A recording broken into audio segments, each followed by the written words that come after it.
Buenos días, el tema que vamos a hablar hoy día es el tema de broncoespasmos. Soy el doctor Hassan Enfocada, médico anestesiólogo del Instituto Nacional de Salud del Niño de Borja. Primero tendremos que definir qué es el broncoespasmo. Y sabemos muy bien que es una complicación del acto anestésico de pacientes que generan pérdida de la vía aérea o en pacientes con antecedentes de riesgo. Vamos a ver que hay una respuesta refleja a estímulos en el árbol paracampal, en el cual hay una razón exagerada, persistente, en la cual no es adecuado. Esta hiperactividad labial va a generar una disminución del intercambio a nivel de las vías respiratorias. Por lo tanto, va a haber una obstrucción ventilatoria, disminución del calibre traqueobronquial, sibilancia, que puede hacer una fase prolongada de la respiración, o aumento de la presión a ventilación positiva que nosotros vemos en el paciente por el hecho del estrechamiento de la luz de la ventana respiratoria. Tenemos que van a haber muchos signos. Uno de los primeros signos en aparecer es la sibilancia. Si la sibilancia persiste, se intensifica, va a haber una lucha ventilatoria, lo que va a generar una disminución del volumen pilar. Las sibilancias se dan a raíz de una disminución del abrir libre ventilatorio. Al haber menos espacio para ventilar, el volumen pilar disminuye. Esto, si se genera un menor intercambio, va a haber un proceso de saturación, va a haber un incremento del CO2 e incremento de las presiones por la, gran, la gran resistencia que se genera en las vías respiratorias para generar una ventilación adecuada.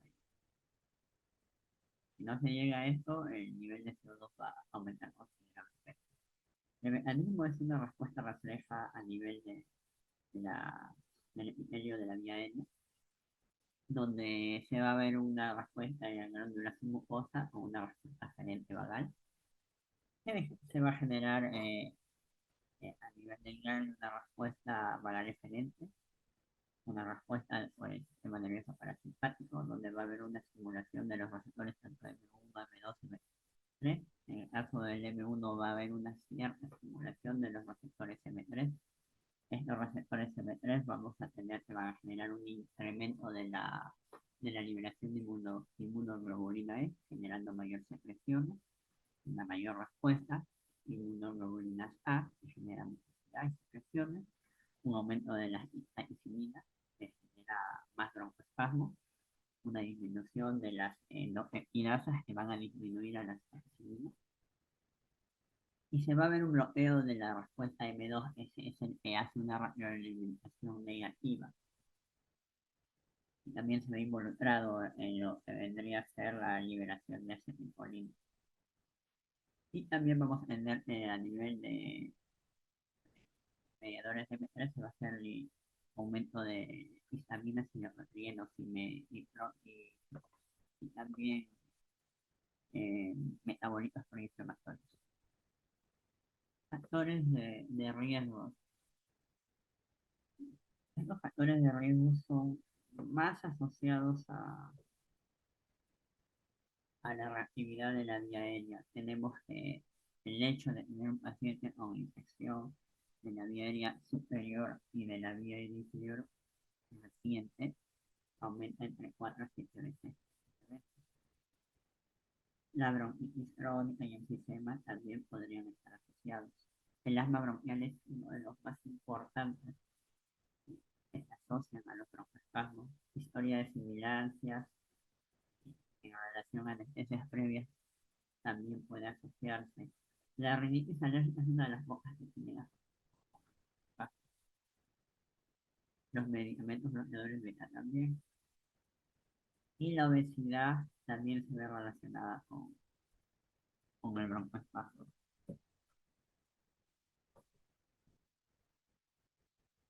Las mayores incidencias se ven más relacionadas con el asma y el EPOC. En estos tipos de pacientes vamos a tener una hipertrofia de la mucosa, una hipertrofia de la, del tono del músculo liso. Entonces todo está bastante reactivo a los estímulos que se relacionen con la hiperactividad de la vía aérea. Lo que va a generar mayor tensión y mayor resistencia de la vía aérea. Todo es importante en relación a si tenemos vigilancia y esto más asociado a los pacientes asmáticos.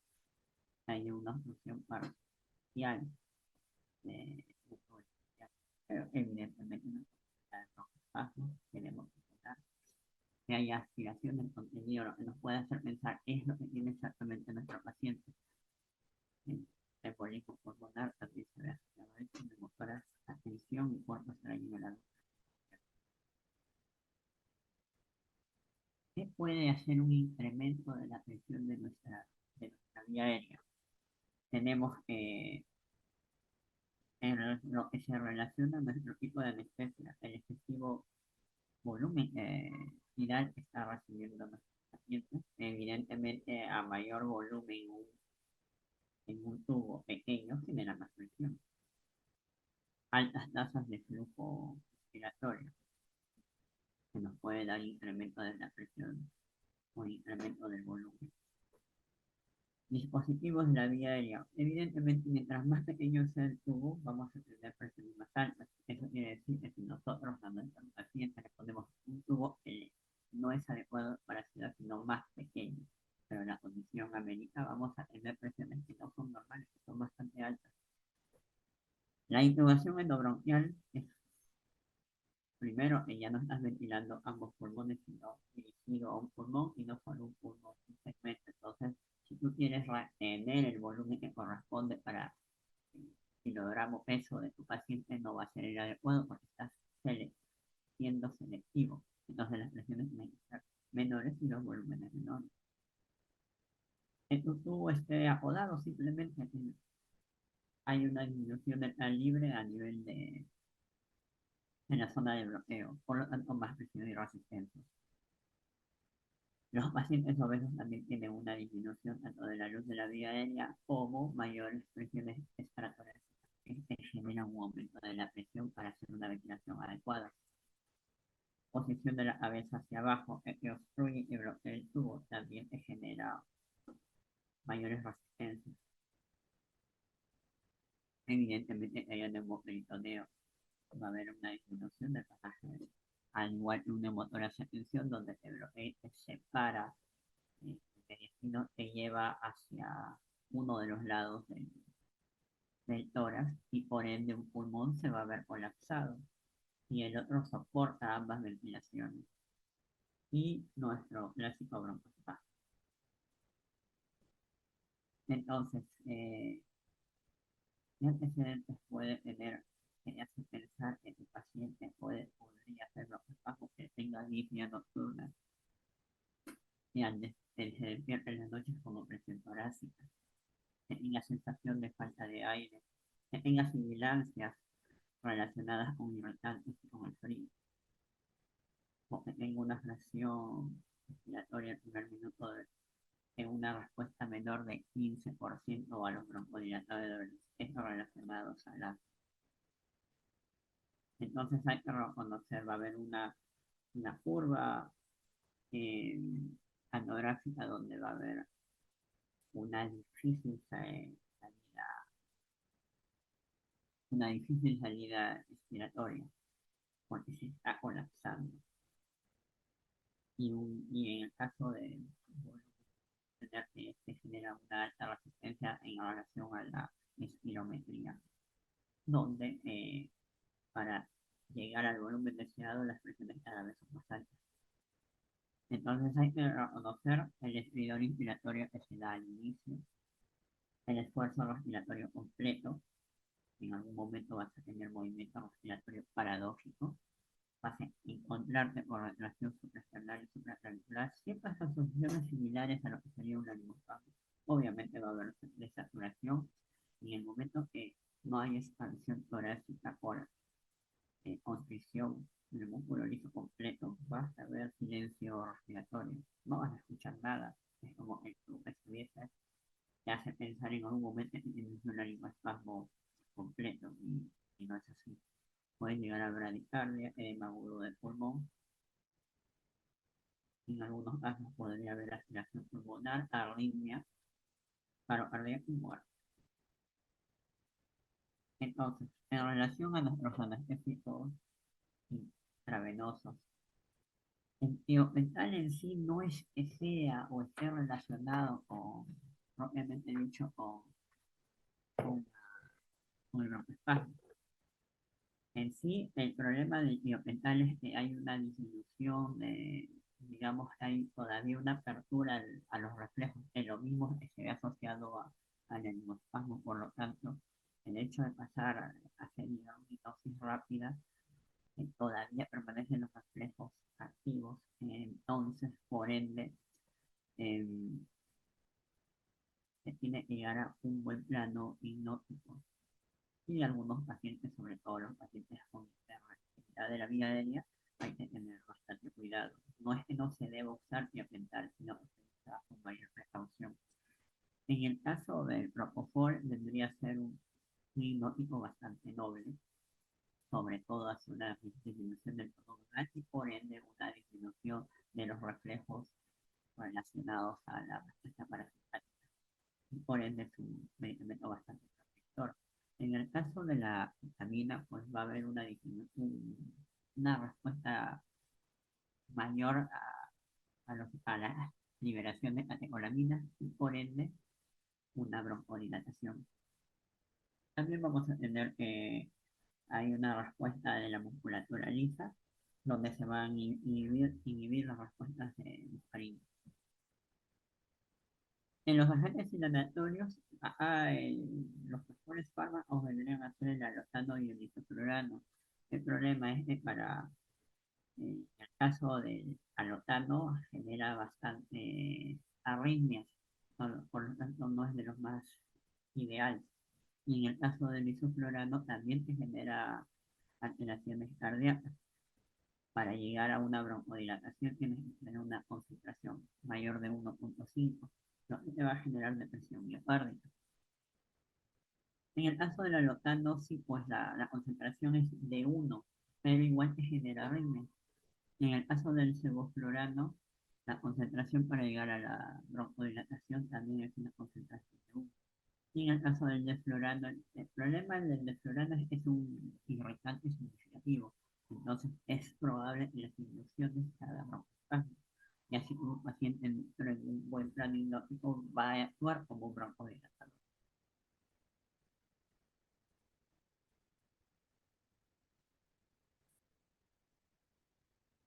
Los relajantes musculares. Acá tenemos pues el atracurio se relaciona con liberación de histamina. No quiere decir que per se te va a dar un broncoespasmo, pero ya la presencia de liberación de histaminas te da una mayor posibilidad de tener broncoespasmo. Y por ende, se debe tener bastante cuidado en los pacientes que tengan hiperactividad de la vía aérea. El cisatracurio, pues, no libera histaminas, por lo tanto, es uno de los medicamentos seguros. El pancurón tiene poca asociación con los broncoespasmos, pero a la vez sí puede dar broncoespasmo por el bloqueo a nivel muscarínico M2. Lo mismo vendría a pasar con el atracurio. El uronio sí tiene, ya no le iba a poner el uronio, pero sí en los pacientes que tienen hiperactividad de la vía aérea y sobre todo que sean pacientes atópicos y asmáticos por liberación de vitaminas también tienen el riesgo de generar broncoespasmo. Uno de los medicamentos que es seguro por no bloquear, no hacer bloqueo de inhibición a nivel muscarínico al B2 es el meturonio. Es un medicamento bastante noble. En el caso de los pacientes asmáticos o que tengan antecedentes de broncoespasmo.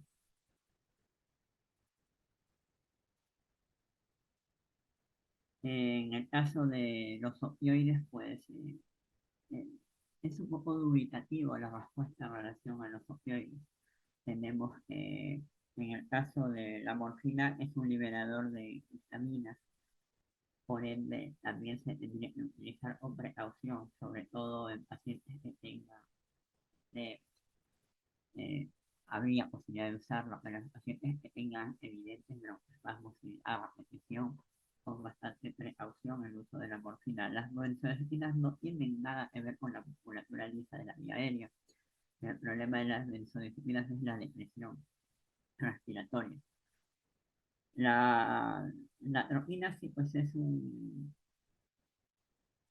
medicamento que disminuye las secreciones y por ende que disminuye la posibilidad de tener broncoespasmos. Y los antihistamínicos que disminuyen la respuesta eh, inflamatoria. Eh, en relación a la posibilidad de a la posibilidad que se podría generar en relación a una mediación de liberación de histamina relacionadas, por ejemplo, con la morfina.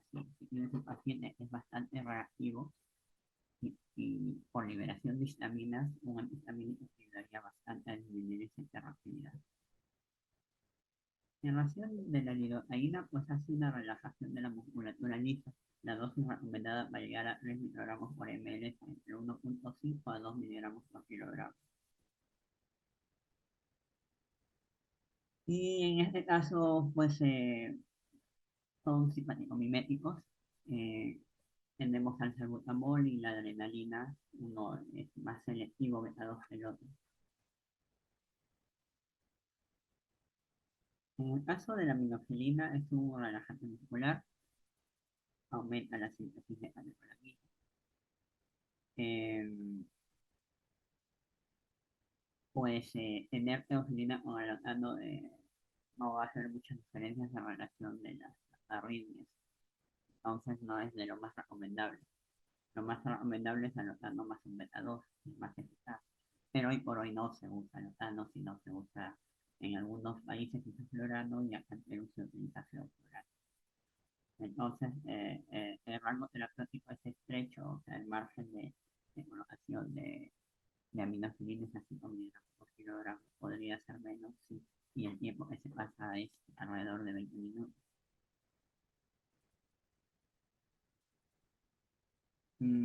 Y deja el reflejo ventilatorio activo para, sobre todo en los broncoespasmos, se ve afectado.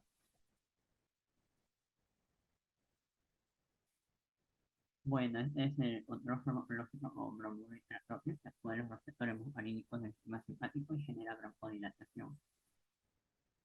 Uno de estos importantes es la atropina y el nicotinolato, que sobre todo cuando aplicamos neostimina contrarresta eh, de la, el efecto de la neostimina, que es un inhibidor de la colinesterasa que genera broncoespasmos en sí.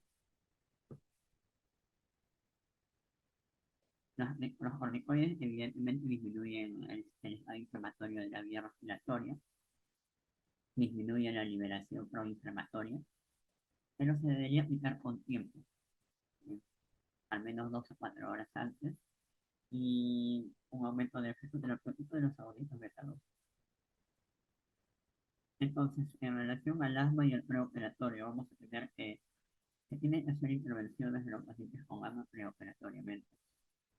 Si es un asma reactivo, se tiene que pasar por un neumólogo y considerar una medicación continua y de mantenimiento para disminuir las respuestas posibles de broncoespasmos que se pudieran dar en sala de operaciones porque tenemos un paciente bastante reactivo. Entonces se tiene que hacer un máximo manejo de la medicación a largo tiempo, la medicación crónica, incluidos los corticoides y los antagonistas de los melatonina, evitar el humo de tabaco, que también puede estimular la respuesta muscular 3. Asegurar que estos pacientes que además son asmáticos tengan posibilidad de tener un proceso respiratorio que incremente ya de por sí que está incrementado en estos pacientes la parte de incidencia por asma se acumule, ya no solo el asma, sino la incidencia de las infecciones respiratorias que son y se debería administrar con tiempo, al menos una semana en los corticoides orales. Y salbutamol o bromuro de propio o lo se recomiende por su especialista. Entonces, ¿cómo se debería manejar un asma intraoperatoria para disminuir el riesgo de complicaciones? Idealmente una inducción intravenosa de ser posible, es mejor en la inducción inhalatoria. Se podría elegir idealmente la vía aérea con mascarilla laringe o máscara facial. Por la intubación se generaría más hiperactividad ya que la mayor cantidad de receptores relacionados a los broncoespasmos están a nivel de carina y de tráquea. Eh, si es necesaria la intubación, pues hay que relajar al paciente, disminuye significativamente las complicaciones. Considerar agentes complementarios de la intubación endotraqueal como anticolinérgicos como el rolazo, la toxina, y el uso de lidocaína que hace un bloqueo de la musculatura. De los agentes relajantes, pues se prefiere el becuronio o el cisatracurio. Arrocuronio, ya hemos hablado, arrocuronio tiene liberación de citoquinas y los otros, ¿no? Administrar dexametasona o corticoides orales previos. Como hemos dicho, lo ideal es hacer una anestesia intravenosa, ya que disminuiría la irritabilidad generada por los gases inhalatorios. Y si tendremos que usar alguno, pues vamos a utilizar de preferencia sevoflurano. La reversión, como hemos hablado, la neostimina tiene cierta predisposición a la broncoespasmo por la inhibición de la colinesterasa. Por ende, idealmente, si existe la posibilidad de utilizar su gama de a la neostimina. Y evitar medicamentos que generen liberación de histamina, pero si no tienes de otra, pues puedes utilizar un antihistamínico.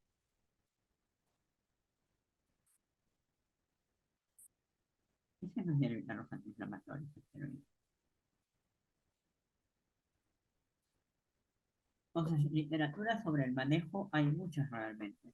Por ejemplo, hasta los beta-2 hablan de un bolo de 2,55 miligramos cada 30, de 20 a 30 minutos y hasta 10 PAF cada 20 a 30 minutos. Bromuro de tracropio, esto se debería instaurar previamente de emergencia. El bromuro de tracropio no sirve. Los corticosteroides como la metilprednisolona, 1 miligramo por kilogramo dosis cada 6 horas por 48 horas. Idealmente se debería poner la metilprednisolona previa a un procedimiento que sabes que tiene alto riesgo de tener espasmos. Hidrocortisona, esta recomendación menciona 4 miligramos por kilogramo día. Y la prednisolona 1,24 miligramos por kilogramo día. La minofilina 5 a 6 miligramos pasar en 10 minutos. Y después se hace seguimiento si se persiste el broncoespasmo o limitaciones cada 6 a 8 horas. El sulfato de magnesio entre 25 y 75 miligramos en 20 minutos. Y los agentes anestésicos inhalan.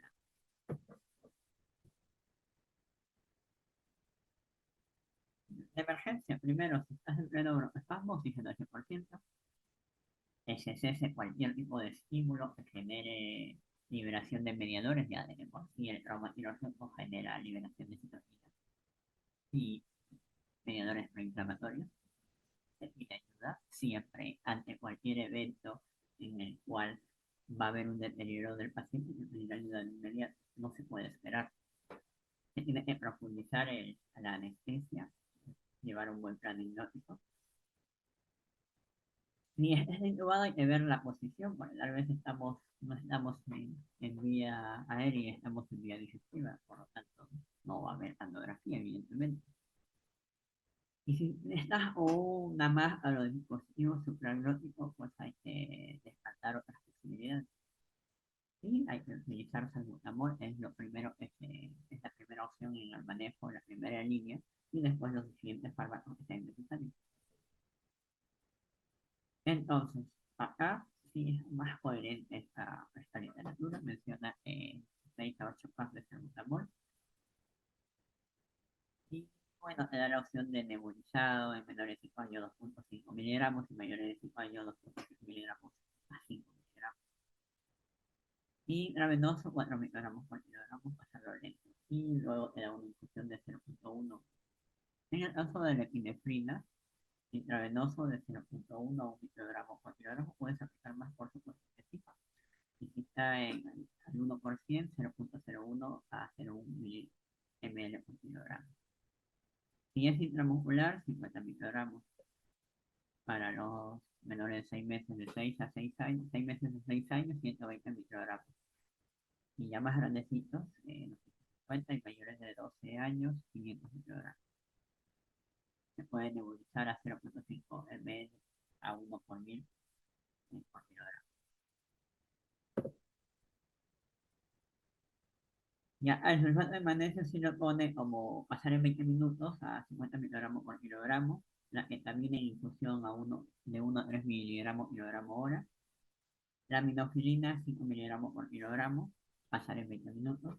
Y luego se genera una infusión de 1 miligramo por kilogramo hora en menores de 9 años. Y conforme es más grande se va disminuyendo a 0,8. La hidrocortisona, acá te da la opción de menor en un año, 25 de frente redondo, se lo considera. En unos 5, 50 miligramos, 100 miligramos, 6 a 12 años. Y la norfenamina menor de 6 meses, 250 microgramos por kilogramo, de 6 meses a 6 años. Entonces, el tratamiento de emergencia de broncoespasmo es ventilación. Sí, siempre. Ventilación a presión positiva, asegurar la ventilación y una exhalación adecuada, ya que no olvidemos que la inspiración se prolonga. Tienes que ocultar a ver si es que hay pasaje de murmullo, si es que se está ventilando. Buscar si hay algún tipo de obstrucción, ver que tu tubo esté donde tiene que estar y que tu tubo no esté acodado y que tu circuito no esté alterado, por ende esté funcionando adecuadamente para tener una adecuada función ventilatoria. Se cesa cualquier estímulo por los proinflamatorios. Si es posible, cesa una radiografía de tórax en el proceso de haber solucionado el evento. Identificar que no va a ser una reacción alérgica, ya que el broncoespasmo se relaciona mucho a un shock anafiláctico también. Albuterol o bueno, salbutamol inhalado, eh, como hemos hablado en las imágenes anteriores, 6 a 8 K, y es bastante efectivo. La mayoría de los broncoespasmos se solucionan solo con salbutamol, van muy bien. Se tiene que profundizar porque ya de por sí tienes una vida aérea bastante reactiva y a cualquier estímulo vas a volver a hacer broncoespasmo, por lo tanto hay que profundizar adecuadamente en el trato específico del paciente para que no haya respuesta a los estímulos. La epinefrina la puedes poner 1 microgramo a 2 microgramos por kilogramo en función de 0,02 a 0,1 microgramo por kilogramo. Eh, tenemos además algo que sirve también bastante y que se sugiere también en otros tipos de espasmos, es el sulfato de magnesio de 25 a 50 miligramos por kilogramo, pasar entre 10 a 20 minutos. Y, y también dar, después de dar la dosis bola inicial de 10 a 20 miligramos por kilogramo hora. La ketamina, acá, si se dan cuenta, la literatura anterior era de una recomendación de 0,5 miligramos por kilogramo, es bastante aceptable y una dosis continua de 0,5 miligramos por kilogramo hora. Y utilizar corticoides si es necesario. Entonces, si no se puede ventilar, ver el tubo usted donde tiene que estar. Una placa de tórax si es que sería ideal en pleno proceso, porque te va a permitir ver que no es broncoespasmo, sino otra cosa. Podría ser hasta una aspiración, un estado anafiláctico, un edema agudo de pulmón o posibles complicaciones de la obstrucción. Hay que considerar que hay una obstrucción nasal, eso sí, tu paciente no intubado. Diagnóstico diferencial, hay que pensar que tu tubo, eh, dónde se encontrará, el esfuerzo que haya tenido el paciente, obstrucciones mecánicas del tubo endotraqueal, sobre todo cuando nos enfrentamos a pacientes que están con proceso respiratorio y te vas a dar cuenta que de un momento a otro la ventilación cambia significativamente y no ha habido eh, algo que te llame la atención, no hay sibilancias, de un momento a otro deja de haber ventilación y tú estás preocupado, tratas de aspirar y encuentras secreciones. Muchas veces el tubo se tapona con secreciones espesas que se encuentran en la tráquea. Desmotoración, atención, aspiración gástrica pulmonar también puede ser. Pero eso te vas a dar cuenta, eso va a ser bastante fácil de identificar. No, no debería haber mayor problema en identificar una aspiración y separarla de lo que sería un broncoespasmo. El embolismo pulmonar sí sería mucho más difícil que lo definas. Y el edema agudo de pulmón, pues tú lo vas a ver mayormente en los laringoespasmos. Es poco probable que lo tengas en un broncoespasmo, pero si tuviste un laringoespasmo y de repente tienes presiones altas, te puede hacer pensar en un edema agudo de pulmón, diferenciándolo de broncoespasmo y además vas a encontrarte con las secreciones del edema agudo de pulmón. El seguimiento, sí, pues este es más complejo que un laringoespasmo. El broncoespasmo sí tiene que tener mayor cuidado, tienes que idealmente, si es un broncoespasmo que no ha cedido con beta 2 o no ha cedido con corticoides, no ha cedido con lidocaína, para hacer un bloqueo de la musculatura lisa, para tener una apertura adecuada de la musculatura lisa, pues y vas a verte obligado a poner aminofilina, que el corte es bastante estrecho y te va a generar taquicardia, eso, y además utilizas esa adrenalina, pues esos pacientes tienes que observarlos buen tiempo. Por lo tanto, es probable que si el broncoespasmo ha sido severo, ese paciente no se pueda ir, se quede hospitalizado y sea manejado para evitar complicaciones posteriores. Si ha sido un broncoespasmo leve, lo observas 2 horas en la urpa y se podría ir a su casa. Igual con los broncoespasmos moderados, pero si es un broncoespasmo, inclusive llevar la repetición de los espasmos no se podría, y tiene que ser manejado y observado. Eso sería todo. Muchísimas gracias.